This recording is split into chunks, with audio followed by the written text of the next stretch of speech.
உங்களது பிரச்சனைகள் முடியும் சமயம் வந்தால்தான் இந்த வீடியோ உங்களது கண்ணில் படும். நமது அனைவரின் வீட்டிலும் ஏதாவது ஒரு பிரச்சனை நிச்சயமாக இருக்கும். அந்த பிரச்சனையை நாம் பிரார்த்தனை செய்யும் போது தூபம் போட்டே சரி செய்யலாம். எந்த பிரச்சனைக்கு எதை கொண்டு தூபம் போட வேண்டும் என்று பார்ப்போம்.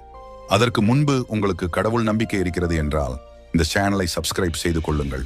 இந்த வீடியோவையும் லைக் செய்து உங்களது இஷ்ட தெய்வத்தின் பெயரை நமது ஸ்ரீகானன் சேனலன் கமெண்ட் பாக்ஸில் சொல்லுங்கள். முதலாவதாக ஜவ்வாது சேர்த்து சாம்பிராணி போட்டால் அதிர்ஷ்டம் உண்டாகும். இரண்டாவதாக அருகம்புல் பொடி சேர்த்து சாம்பிராணி போட்டால் நோய் நொடி நீங்கும். மூன்றாவதாக தசாங்கம் சேர்த்து சாம்பிராணி போட்டால் தரித்திரம் நீங்கும். நான்காவதாக நம்மை சுற்றி இருக்கும் துஷ்ட சக்திகள் நீங்க குங்கிலியத்தால் சாம்பிராணி போடவும்.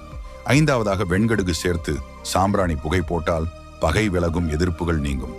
ஆறாவதாக வேப்பம்பட்டை சேர்த்து சாம்பிராணி போட்டால் பில்லி சூனியம் விலகும்.